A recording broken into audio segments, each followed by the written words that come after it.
Bueno, Señor, te damos gracias que podamos reunirnos otra vez para buscar un poco más de tu conocimiento, para poder llevar un poco más de este conocimiento a nuestras células.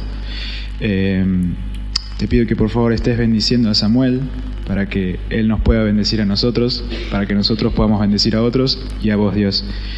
Así que, sí, te pido tu bendición a él. En tu nombre de Jesucristo. Amén.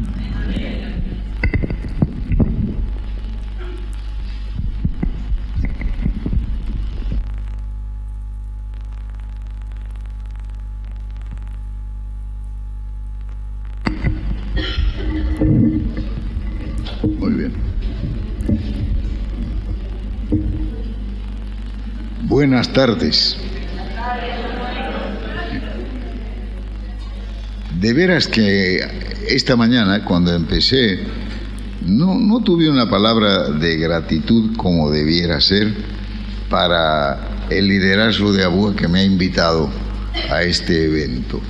Y quiero expresar mi gratitud a Beatriz, a Martín y a todos los otros que han estado en contacto conmigo. No está aquí Alexis Sandrino, ¿no? No, ya estará en Villa María. Pues quiero agradecer porque esta experiencia de estar de nuevo con ABUA, de encontrarme con personas a quienes no veía por muchos años y ver que siguen fieles al Señor, pues ha sido muy reconfortante. Y esta tarde he podido conversar unos minutos con Silvia Reutberg, cuya historia les conté en la mañana, de cómo después de un estudio sobre el indio argentino, ella se fue a trabajar en el norte. Una alegría verte otra vez, Silvia, y ver que el Señor te bendiga y te siga bendiciendo.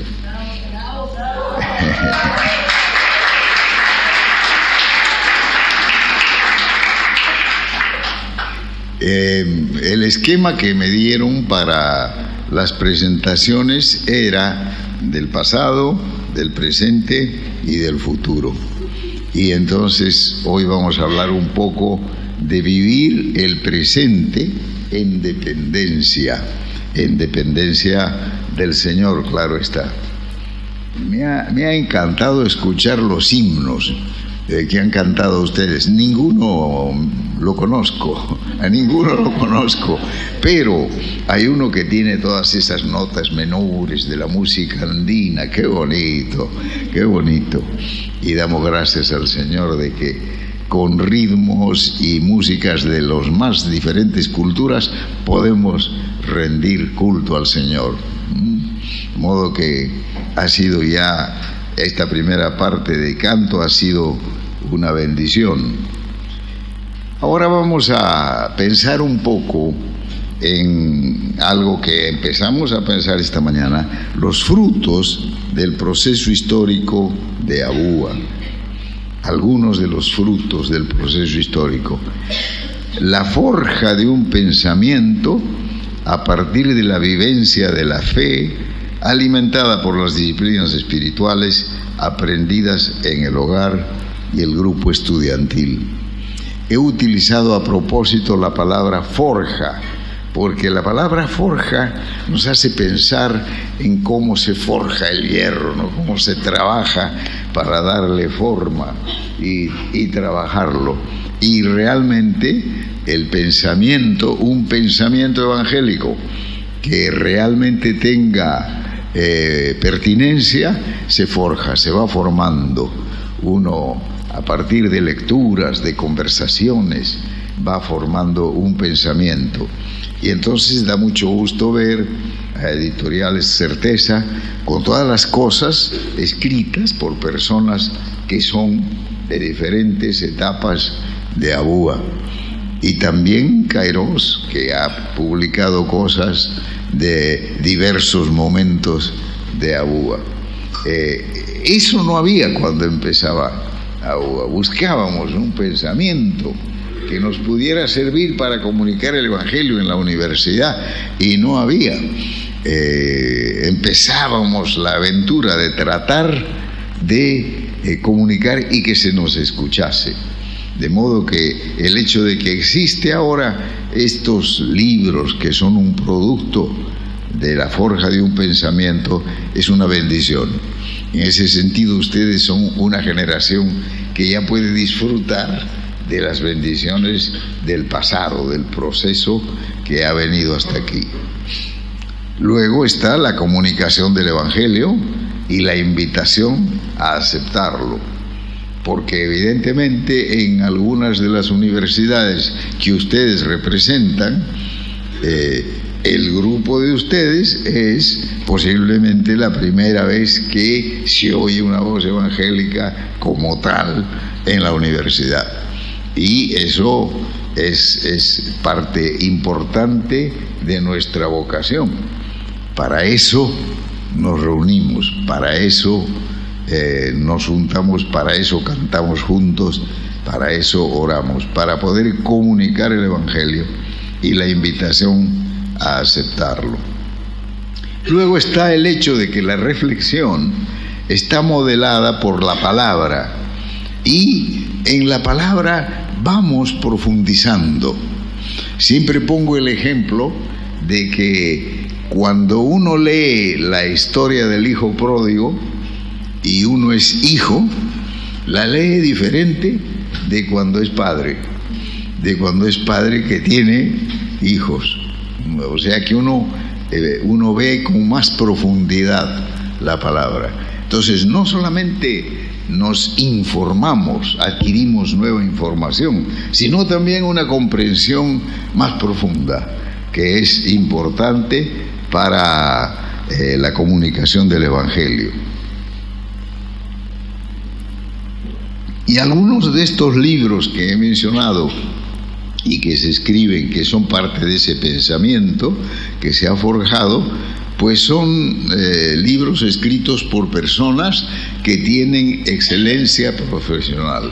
Es decir, se han esforzado por ser buenos médicos, buenos profesionales, y por profundizar en la manera en que con su profesión pueden servir. Eso le da credibilidad al discurso. Si los compañeros oyen nuestro discurso, es porque de alguna manera tienen respeto por nosotros, confianza en nosotros, y eso hay que ganarlo con el tiempo. De modo que tenemos que dar gracias a Dios por estos frutos del proceso histórico de Abúa. ¿Y cuáles son los desafíos del presente? Yo creo que la palabra que puede definir lo que es la cultura de hoy es la palabra posmodernidad. La cultura actual es postmoderna. Yo escribí unos artículos sobre diálogo entre Cristo y Marx. Ese era un diálogo con la modernidad de la cual el marxismo era una expresión muy fuerte, pero ahora ya estamos frente a lo posmoderno. Algunos escritores dicen que el pensamiento es líquido, ha perdido consistencia, y entonces, claro, el desafío es cómo comunicamos el Evangelio en un ambiente que es así, posmoderno. Hay que para eso comprender la propia fe. En el caso de nuestro diálogo con la modernidad, con el marxismo, por ejemplo, una cosa que yo tenía que hacer era reconocer que algunas de las afirmaciones del marxismo sobre la opresión, la explotación y la necesidad de justicia social tenían razón. Es decir, había ahí, no era todo irracional, sino que tenían razón. No podríamos creer todo el discurso, pero el discurso tenía credibilidad porque tenían razón. Y entonces es importante comprender la propia fe. Recuerdo cuando salió el libro Cristianismo Básico. Si ustedes no han leído Cristianismo Básico de Stott, les recomiendo que lo lean. Yo tuve la experiencia de que recibí en inglés, cuando recién apareció ese libro, lo recibí en inglés y me cautivó.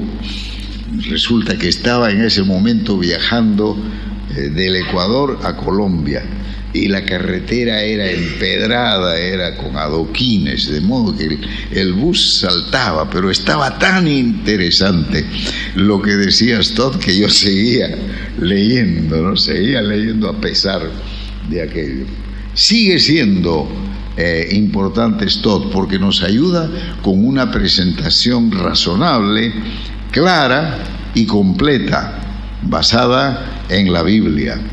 Pero le tenemos que agregar, sin duda, aquello que vamos agregando, porque al tratar de comprender la cultura dominante, vemos cómo se aplica eso que es la fe evangélica, cómo se aplica en el diálogo, en el anuncio, en el compartir con las nuevas generaciones. Yo siempre me acuerdo cuando estuve en una universidad en México, y entonces uno de los estudiantes me dijo: nosotros ya no leemos a Marx, ya no nos interesa Marx. ¿Qué leían? Leían a Carlos Castañeda, un antropólogo que trataba de hacer circular una religiosidad indígena, una mística indígena. Entonces no tenemos interés en saber qué dice Cristo sobre la justicia social. Lo que queremos saber es qué dice Cristo sobre el potencial humano que todos tenemos, ¿no? Y qué es lo que nos puede ofrecer Cristo en relación con eso. Era un nuevo desafío. Lo religioso regresó a la universidad. Cuando yo fui a la universidad, y en los primeros años de mi trabajo con universitarios, había la presuposición que la religión iba a desaparecer. La religión iba a desaparecer. Y resulta que la religión volvió. Una vez estuve en Chile y la novela que todos los estudiantes leían era Palomita Blanca, una novela sobre un pseudo apóstol que vivía en la montaña andina, ¿no? Y todo el mundo leía aquella novela porque de alguna manera tocaba la dimensión religiosa, la dimensión mística, vamos a decir. Así que nos toca la tarea de comprender la cultura dominante, y eso significa una disposición a escuchar antes de hablar. Ese es un aprendizaje importante, ¿no? Tenemos un mensaje que dar y queremos darlo, estamos convencidos, lo conocemos bien, y sin embargo, ¿cuáles son las preguntas de los estudiantes hoy? ¿Qué les preocupa? ¿Dónde está su inquietud? De manera que podamos conectar lo que decimos acerca de Cristo con eso. Eso nos lleva entonces a trabajar en la expresión de la reflexión evangélica. ¿Vamos a tener tiempo de ver acá Experimento Marcos? ¿Sí? Pues fíjense qué diferencia que se junten estudiantes a escuchar una recitación del Evangelio de Marcos. Y eso a mí me ha sorprendido en España, que los estudiantes se junten para oír a alguien que va a recitarse de memoria el Evangelio de Marcos, y que va a ir, por supuesto, adornado con acción dramática, etc. Eso es nuevo. Quiere decir que la palabra sola, por sí misma, puede llegar a la gente, incluso sin nuestras explicaciones. Los textos bíblicos tienen una riqueza tremenda. Los GBU, los grupos bíblicos universitarios de España, en un año de evangelización utilizaron el libro de Eclesiastés. Eclesiastés. E hicieron hacer una edición especial que estaba con pinturas abstractas de un pintor que es parte del movimiento. Entonces es un libro muy bonito, pero a mí no se me hubiera ocurrido en mi época que Eclesiastés era un buen libro para compartir el Evangelio, pero resulta que sí, y que de alguna manera conecta con la mentalidad de los estudiantes hoy en día. De modo que creo yo que tenemos los desafíos del presente en ese sentido. Ahora, para tratar de responder, de establecer una base para responder, he querido utilizar, yo enseño misiones, entonces mi tendencia es a tocar el tema de la misión y quiero hacer eso ahora. Tratar de ver lo que es la misión cristiana en la universidad en el presente. Hay dos sentidos de la palabra misión. Uno es un sentido amplio y otro es un sentido restringido. En cierto modo, si nos preguntamos, ¿para qué estamos en esta universidad? ¿Para qué estamos?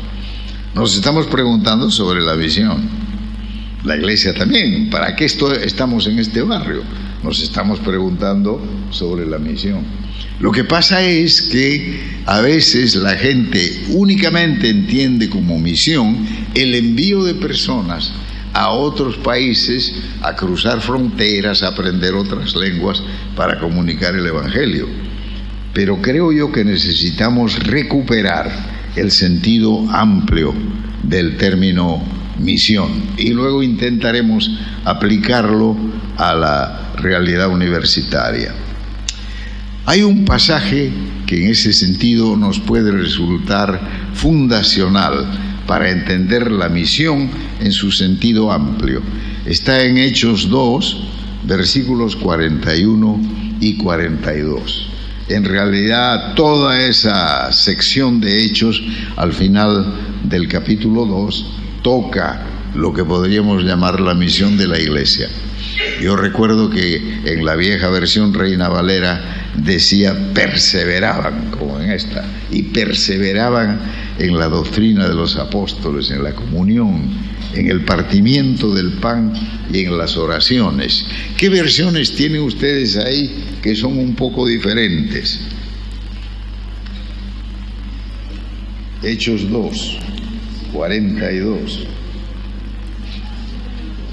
La versión La Palabra, es una versión española interconfesional, dice: todos se mantenían constantes a la hora de escuchar la enseñanza de los apóstoles, de compartir lo que tenían, de partir el pan y de participar en la oración.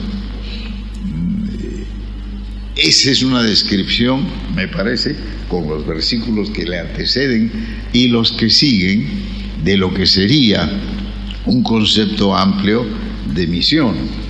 Y los estudiosos de la misión lo que hacemos es tratar de crear instrumentos pedagógicos útiles que nos ayuden a comunicar. Entonces lo que encontramos es que Lucas es un escritor muy cuidadoso.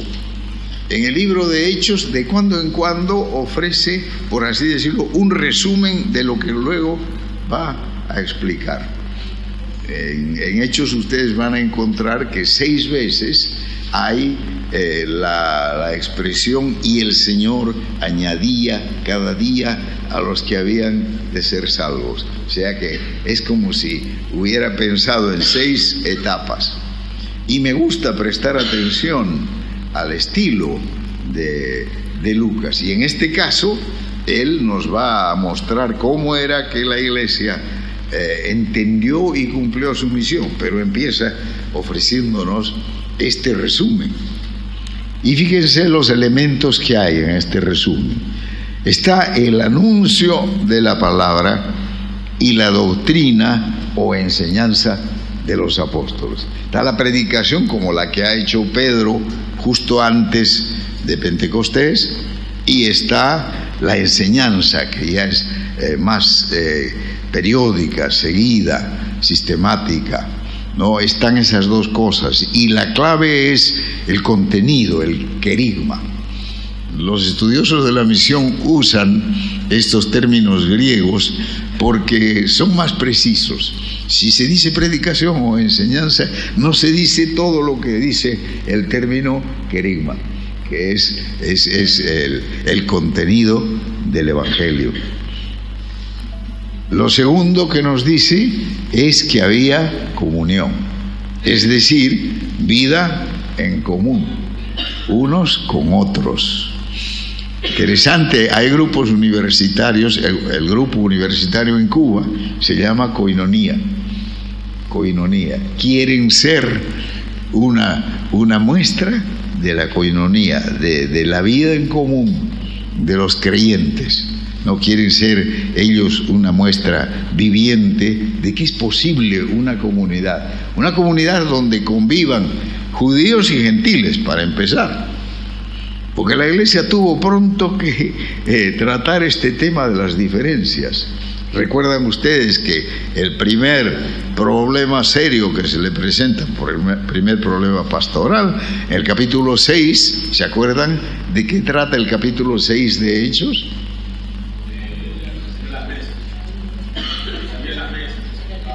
Sí, de los diáconos. ¿Y por qué se nombran diáconos? Porque resulta que de la manera más natural, la Iglesia atendía a las necesidades de las viudas. Pero había en la Iglesia dos tipos de viudas. Eso, las griegas, que no eran necesariamente griegas, pero eran judíos de la dispersión, de la diáspora, que habían venido. Y entonces atendían con preferencia a las que eran judías, ¿no?, de Judea. Y entonces aquello los discípulos tuvieron que tratar de resolver, porque todo el libro de Hechos muestra este problema de la relación entre judíos y gentiles en la iglesia primitiva. Y a veces las epístolas también, ¿no? No hay judío ni griego, no hay siervo ni libre, no hay mujer ni hombre. Había que constantemente recordar, al entrar en la comunidad cristiana, has entrado a la vida en común con personas que son muy diferentes. A mí me tocó experimentar lo que era la segregación y la manera en que afectaba aún a la vida de la iglesia. La primera vez que fui a los Estados Unidos fue en el año 59 y me llevó René Padilla en un auto a la terminal de autobuses, y resulta que llegamos a las justas. De muy mala gana el chofer me abrió el baúl del bus para meter mi equipaje, de muy mala gana, y lo único que había era el último asiento, ¿no? Así que allí fuimos con mi esposa al último asiento, y no nos trató muy bien el chofer. Bueno, avanzamos por los estados después de Nueva York, ¿no? Está Pensilvania y está luego Maryland, y luego entras a Virginia. Entonces Virginia era el primer estado segregacionista al que íbamos a entrar. Y cuando bajamos del autobús y entramos a la estación, había comedor para negros y comedor para blancos, baño para negros y baño para blancos. Y yo le decía a mi esposa, ¿a cuál voy yo? ¿A cuál voy yo? Y cuando regresamos,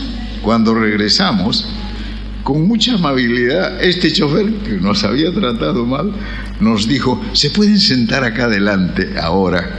¿Por qué? Porque a partir de ahí los negros tenían que sentarse atrás, iban a dar atrás, ¿no? Y pues lo aceptaban, era la vida, era la segregación. Lo triste era que la iglesia mantuviese lo mismo.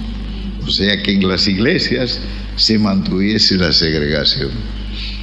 Y, por ejemplo, los bautistas, en el caso de Estados Unidos, están los bautistas del norte y los bautistas del sur.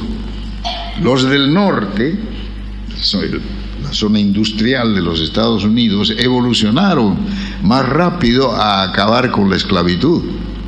Pero los del sur querían mantener esclavos y querían mandar misioneros con esclavos. Misioneros que tuvieran esclavos para que les sirviesen. Y el resultado de aquello, que aunque había una convención bautista, se dividió en dos. Pero a nosotros nos parece difícil aceptar que haya habido una situación así, ¿no? Y que se haya aceptado. Me acuerdo de una hermana de Sudáfrica que trabajaba en la limpieza de una iglesia, y me contó que una vez ella estaba en la iglesia de los blancos, no estaba ahí, y vino el pastor y le dijo: ¿y usted qué hace aquí? ¿No? Porque era negra. Entonces estaba limpiando. Ah, bueno, pero que no la vaya a ver orando, ¿eh? Se puede llegar a ese punto. Se puede llegar a ese punto. Entonces, nosotros tenemos que tener cuidado de que esas formas exageradas no las practicamos, y sin embargo, a veces de manera sutil practicamos discriminación. Mi iglesia, en Valencia, donde vivo, la mayor parte de los miembros vienen de otros barrios. Es un lío encontrar estacionamiento, pero el domingo pues es así. El único tiempo en el cual tocamos al barrio nuestro, es con la escuela bíblica de vacaciones. Entonces es cuando visitamos a los niños que rodean la iglesia, los niños que hay allí, y los invitamos a la escuela bíblica. Y el domingo, cuando viene la clausura de la escuela bíblica, los padres de los niños vienen a recogerlos. Y claro, no saben nada del protocolo evangélico. Entonces entra una señora con sus tacones haciendo ruido para buscar a su hijo adelante en la plataforma, ¿no? Y nosotros todos estamos súper inquietos, incómodos. Y yo le digo a la gente de nuestra iglesia: para ellos existimos, para los que no conocen al Señor. Pero a veces no, a veces preferimos que no vengan, porque no son como nosotros. Hay formas sutiles. Una vez estuve en Pensilvania, en Filadelfia, y me invitaron a hablar en el grupo estudiantil.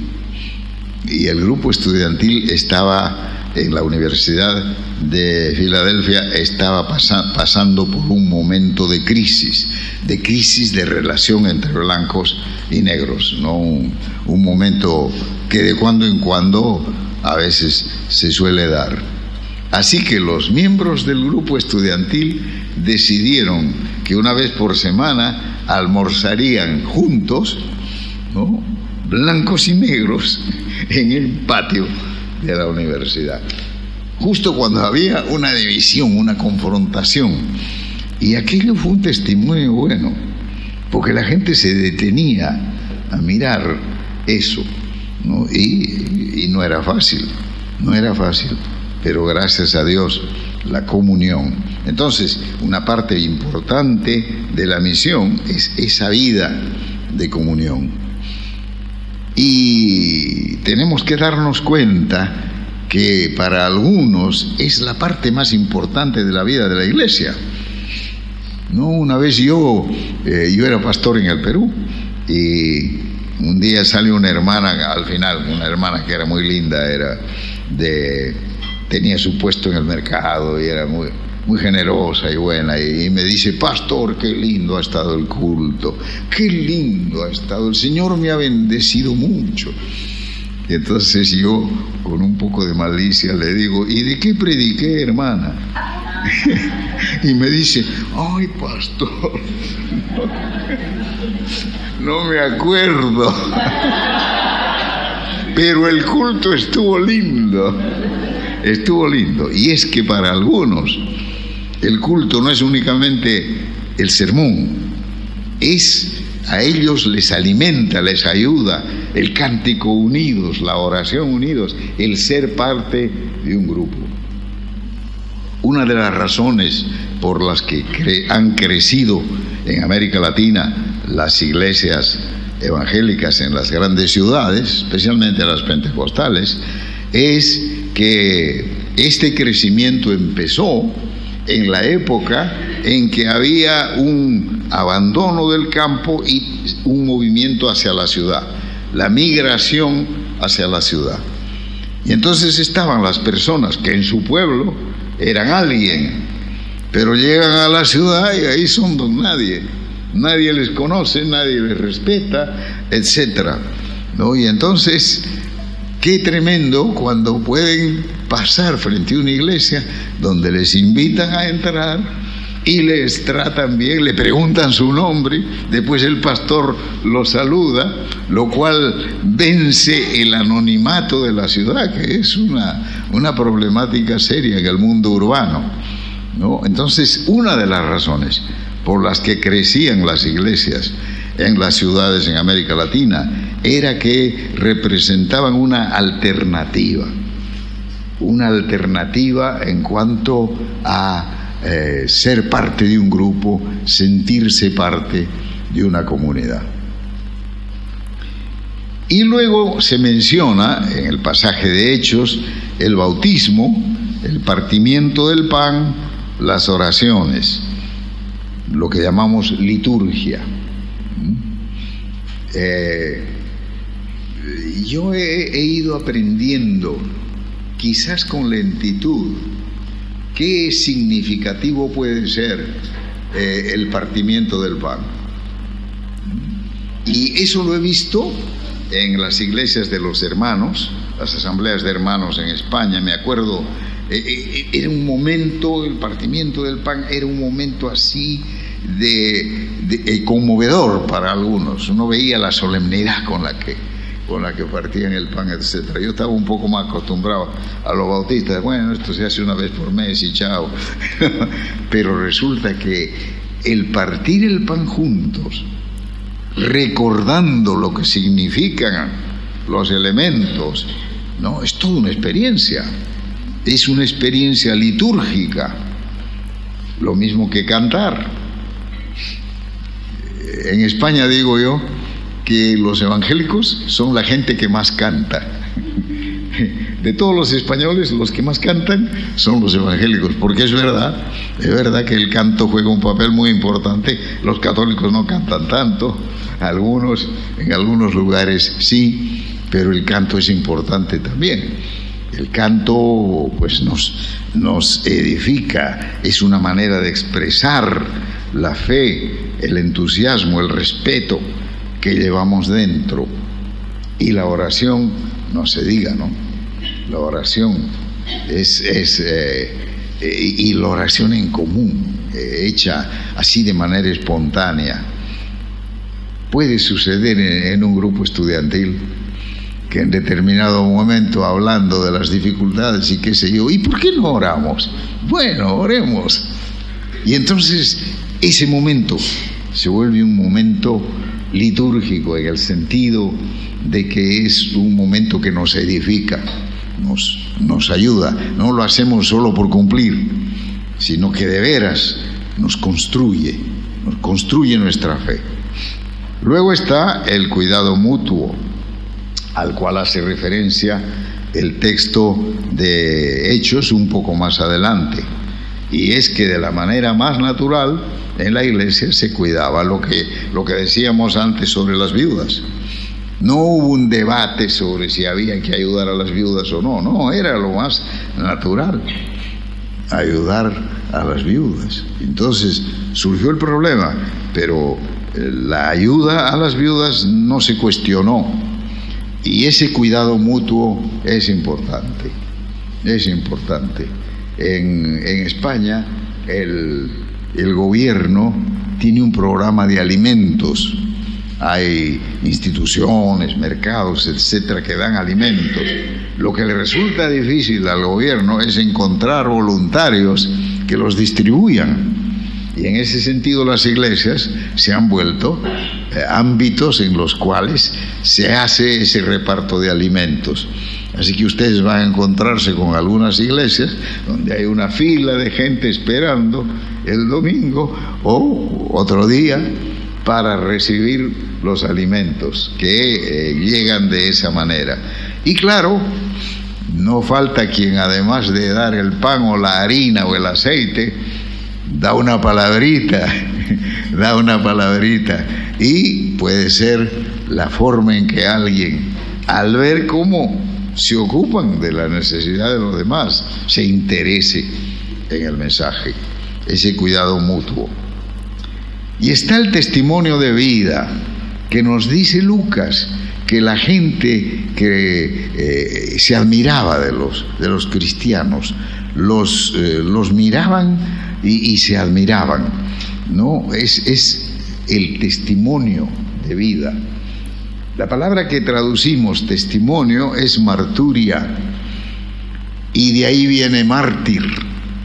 Así que ser testigo de Jesucristo en esos tiempos era estar dispuesto al martirio, sobre todo cuando empezaron las persecuciones. Así que ese resumen de la vida de la iglesia, que hace que sea una comunidad a la que los demás rodean, admiran, o a veces persiguen porque se mueren de envidia, es un testimonio de vida que contrasta con el medio ambiente. Tendría que ser así. Y luego hay, en último punto, la confrontación por el anuncio público y la intercesión. Hay veces que el hecho de recibir a personas de diferentes razas, de diferentes clases sociales, que no es la práctica social de la gente común y corriente en el barrio, eso se vuelve un testimonio que confronta a la sociedad con un modelo diferente de acercamiento a la vida en común. Y si a ello se puede agregar una palabra, y se le llama a esto la dimensión profética de la misión. ¿Por qué? Porque los profetas son los que confrontan. A mí me gusta en el Evangelio de Lucas, el capítulo 20. Lucas es un escritor formidable, como ustedes ven, me gusta. Capítulo 20, termina el Evangelio, versículo 45, diciendo: delante de todo el pueblo que estaba escuchando, fíjense que nos da el detalle ese, delante de todo el pueblo que estaba escuchando, Jesús dijo a sus discípulos, pero lo dijo en voz alta para que lo oyeran, ¿no? Guardaos de esos maestros de la ley, a quienes agrada pasear vestidos con ropaje suntuoso, ser saludados en público y ocupar los lugares preferentes en las sinagogas y los primeros puestos en los banquetes. Esos que devoran las haciendas de las viudas y para disimular pronuncian largas oraciones, recibirán el más severo castigo. Así que Jesús era medio guerrillero, ¿no? Hablando de las viudas y de cómo esta gente súper religiosa devoraban las casas de las viudas. O sea, Jesús condena públicamente, y por si acaso Lucas nos dice, delante de todo el pueblo. ¿Y qué viene en el comienzo del capítulo 21? ¿Qué viene? Veía también Jesús cómo los ricos echaban dinero en el arca de las ofrendas. Vio a una viuda pobre que echó 2 monedas de muy poco valor y dijo: os aseguro que esta viuda pobre ha echado más que todos los demás, porque todos los otros echaron como ofrenda lo que les sobraba, mientras que ella, dentro de su necesidad, ha echado todo lo que tenía para vivir. Entonces, no solamente hay una crítica social en Jesús, también hay una palabra de estímulo para el que es piadoso al punto de esta viuda pobre que da todo lo que tiene y que contrasta con los ricos que dan de lo que les sobra. Y Jesús llama la atención a ese hecho. Yo creo que es importante tener en cuenta esos dos aspectos del mensaje y del ministerio de Jesús. Pues vamos a ver cómo esta agenda de la misión se nos desafía en la universidad. Articular una expresión de la fe que tenga raíz bíblica y que resulte pertinente a las preguntas de la actual generación estudiantil. Podemos hablar de Stott, que hizo eso cuando empezaba la obra estudiantil. Stott fue alguien que podía explicar la fe e intentar responder a las preguntas del momento. Tuvimos una experiencia muy bonita con Hans Burki, un suizo que vino a la Argentina. Preparamos unos pósters y Burki habló de psicoanálisis y fe cristiana y habló de otras cosas así propias de ese momento cultural, ¿no? Y lo lindo era que podías escuchar un discurso que a ti mismo, como creyente, te interesaba, te decía cosas nuevas que tenías que saber acerca del impacto de la enseñanza bíblica. Y lo mismo ha pasado, pienso yo en Miguel Ángel Sandrino, Miguel Sandrino, el padre de Richard Sandrino en Villa María, que cuando la pregunta sobre la evolución era una de las preguntas que se hacían en el ámbito evangélico, él, que era biólogo, pues respondió con un libro que Ediciones Certeza publicó, y que yo me encuentro con gente en otros países que me dice: yo leí el libro de Sandrino y fue una gran ayuda para mí. Así que hay que hacer eso, articular una expresión de la fe que tenga raíz bíblica. Entonces son ustedes los que tienen que trabajar en articular esa fe, los que tienen que procurar entender la cultura de hoy, las preguntas de hoy, y generar un discurso desde la fe bíblica. Es una tarea desafiante, nada fácil, pero que es el testimonio, es la misión, es nuestra misión, hablar de aquello de lo que nadie habla. A mí me gustan los teólogos que llamo yo los teólogos laicos en el siglo XX. Y acá les ofrezco los nombres de algunos de ellos, que me gusta porque ninguno de estos era pastor. No, ninguno era pastor.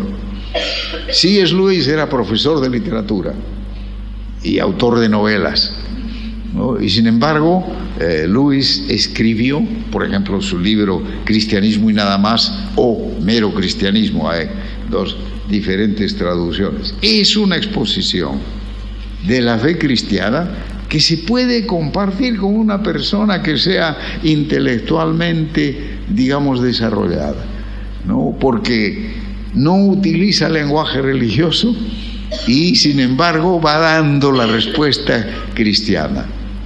Lo curioso es que este libro famoso de Lewis se formó con charlas que él daba en la radio, en la BBC, mientras los alemanes bombardeaban Inglaterra. O sea que era un momento dramático. Y hablar de la fe cristiana básica, tremenda, y creo que por eso perdura su pertinencia, sigue siendo un autor que vale la pena conocer y leer. Yo le regalé a mi hija las Crónicas de Narnia, cuando era adolescente. Y todavía recuerdo, tengo clara en mi mente la imagen de mi hija que viene después de haber leído el primero y estaba leyendo el segundo tomo y que me dice: papá, yo creo que Aslan es Jesús, ¿no? Eso es lo que consiguió Lewis, que sus novelas transmitieran el mensaje cristiano y que lo transmitieran de esa manera que no era te voy a agarrar para predicarte, no, era te voy a entretener y en medio de eso, ¿no? Consiguió, sigue siendo útil, creo yo, Lewis. Otro que es laico también, que era sociólogo, es Jacques Ellul. Jacques Ellul es francés, Lewis era británico. Jacques Ellul es francés. Era un profesor en la Universidad de Burdeos, era un profesor de sociología. Es famoso porque escribió una historia de las instituciones en 5 tomos, que era texto en las universidades. Era un excelente escritor y sociólogo. Tiene también un análisis de la ciudad. Es un libro muy bonito, La ciudad, que está en castellano. Y quizás, no sé, quizás se pueda hacer una nueva edición, porque lo hizo la Aurora, pero ya está agotado. Pero él analiza con el ente del sociólogo el efecto que tiene la ciudad en las personas, el efecto que tiene la urbanización, la ciudad de las personas, y toma ciudades bíblicas como simbólicas. Y entonces, en este análisis tremendo que ofrece de el fenómeno urbano, resulta que él puede meter la Biblia. Y entonces los nombres bíblicos de las ciudades que menciona adquieren sentido para el lector que a lo mejor nunca ha agarrado la Biblia, ni la va a agarrar, pero en ese contexto de un análisis de la ciudad. Otro tema que lo ocupa a Ellul es la propaganda. La propaganda, él tiene un libro que lo publicó la Universidad de Venezuela, que es sobre la propaganda. Una cosa muy interesante que dice en ese libro es que nosotros tendemos a ser críticos de la propaganda, ¿no? Y nos quejamos porque, bueno, ya ustedes saben lo que es eso, ¿no? Estás viendo las noticias y te bombardean con propaganda y propaganda. Pero él dice que la propaganda tiene una función que es justificar, y que a nosotros, aunque digamos que nos molesta, en cierto modo también nos justifica. Y yo creo que es así, porque cuando la sociedad de consumo nos ha influenciado, sucede lo que yo observé que sucedía en mucho campamento estudiantil. Les cuento que la mañana que estaba libre, la gente se iba al pueblo más cercano. ¿A qué? A hacer compras. A hacer compras, porque necesitamos comprar. Compro, luego existo. Ese es un análisis que ofrece Jacques Ellul. El otro, que es un médico suizo, es Paul Tournier. Paul Tournier creó el concepto de la medicina de la persona. Él se dio cuenta en su práctica médica que los médicos se refieren a las personas como a órganos. Hoy tengo 2 hígados, dice, ¿no? O tengo un estómago. Y entonces despersonalizan a los pacientes.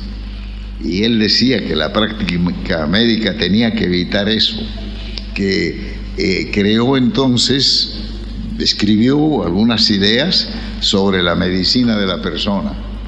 La medicina de la persona. La persona, hay que recordar que somos personas. Los GBU de España han publicado como 14 tomos de las obras de Paul Tournier que vale la pena conocer. Tiene algunos que son muy bonitos, como por ejemplo la armonía conyugal, ¿no? Que desde una perspectiva de psicólogo y también de médico, ¿no? Nos ayuda a pensar en la relación de los cónyuges. Y a mí me gusta uno que lo compré hace mucho, pero recién lo empiezo a leer ahora, que se llama Aprendiendo a envejecer. No, que es uno tendría que aprender eso más temprano, pero él tiene eso, que la práctica médica, los ejemplos que él da, etcétera, le dan solidez a lo que él va enseñando en cuanto al ser humano. El otro es el último, que es austríaco estadounidense, Peter Berger. Es un sociólogo también, y la obra que el concepto que Berger ha trabajado es el concepto de la secularización, ¿no? De la desaparición del interés, del respeto por lo sagrado y la secularización de la sociedad. Y él tiene un libro que se llama Pirámides de Sacrificio, en el cual analiza y critica cómo los países ricos no montan todo un aparato para explotar a los países pobres. Y no es que él esté con una agenda marxista, no, es simplemente los hechos, lo que dicen los hechos en cuanto a comercio, etcétera. Les he puesto acá abajo dos nombres de dos españoles, ambos, vamos a decir, católicos progresistas, que me gusta porque son como los teólogos laicos que he comentado. Una es Adela Cortina, que es profesora de ética en la Universidad de Valencia, y me interesa porque escribe desde una perspectiva cristiana, pero no usa lenguaje religioso. No tiene, por ejemplo, un libro que se llama Alianza o Contrato. Es un libro hermoso porque muestra cómo la idea de una alianza que está en la historia bíblica, ¿no? En la manera de concebir las relaciones entre los seres humanos y Dios, y entre los seres humanos, cómo está influenciada por los valores, la enseñanza bíblica. Pero lo bonito es que no son libros cucufatos, vamos a decir, ¿no? Son libros convincentes para el que tiene interés en las cuestiones éticas. El otro es José Antonio Marina. José Antonio Marina es profesor de secundaria, pero ha escrito cosas muy, muy hermosas. Ha escrito un libro sobre el poder, y ha escrito un libro que yo uso en el seminario, en mis cursos, que es Aprender a Vivir. Aprender a Vivir. Es un resumen de lo que sabe el psicólogo, el pedagogo de hoy, todo lo que sabe acerca del ser humano por las investigaciones de psicólogos, etcétera. Y él lo resume con una claridad tremenda. Y entonces va mostrando cómo en la postura cristiana, cómo hay algunas respuestas a la problemática que plantean estas realidades. Si tienen oportunidad, pues consíganse. Hay un libro de Adela Cortina que es una introducción a la ética y se llama ¿Para qué sirve la ética? Ese vale la pena. Y como les digo, de José Antonio Marina está El Poder, pero está también Aprendiendo a Vivir. Yo les hago un ejercicio a mis alumnos del seminario, porque les doy una clase sobre antropología cristiana usando un escrito de Sidney Roy, un hermano que fue misionero en Argentina y que escribe muy bien. Entonces estudiamos la antropología cristiana, la visión cristiana del ser humano. Y les pido a los alumnos que luego lean una selección de textos de José Antonio Marina y que me encuentren los paralelos, que me encuentren las relaciones. Y bueno, eso por un lado hace trabajar a los alumnos, de modo que tienen que leer, y tienen que leer ambos libros, ¿no? Así que para un profesor eso es muy importante, conseguir que lean y no que simplemente copien y peguen, ¿no? Pero es bonito ver cómo conecta con la visión cristiana del ser humano. Así que nuestra agenda en la universidad ha de tener esas características.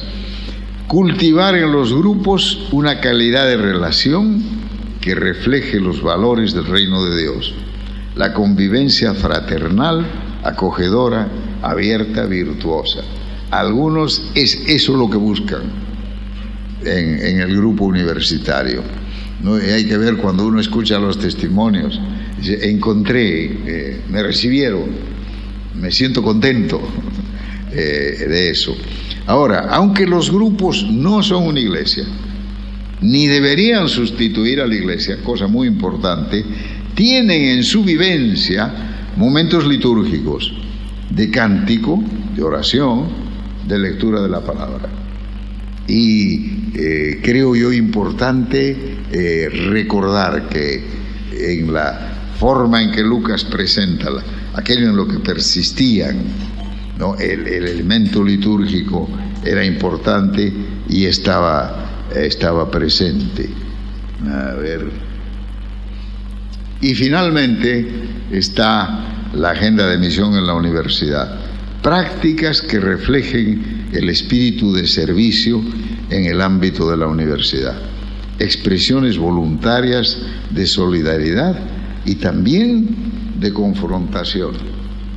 En el Cusco, en el Perú, en el Cusco, el grupo estudiantil fue a pedir permiso para un evento y de muy mala gana la persona con la que hablaron, el decano les dijo que no, que qué sé yo, y que hiciesen algo útil para la universidad y que entonces ¿y saben lo que hicieron?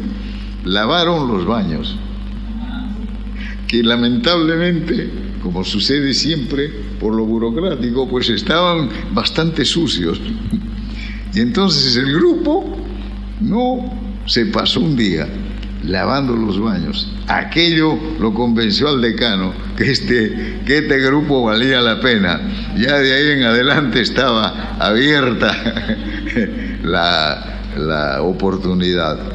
Y expresiones de solidaridad. Me acuerdo que en Estados Unidos el grupo InterVarsity hacía algo que era cuando comenzaban las clases y la gente iba a comprar textos nuevos, porque ya los textos del año anterior pues ya no sirven. Entonces lo que hacía el grupo era proveer una mesa y recibir textos que la gente quería vender, que los estudiantes querían vender, y venderlos a un precio económico, a un precio adecuado, a los que necesitaban esos libros. Pues aquello les dio a los grupos que hicieron esto, les dio notoriedad en la universidad, porque mostraron que había un espíritu de servicio bien pensado. Y creo yo que se pueden presentar oportunidades como esa. Bueno, aquí se acaba mi discurso.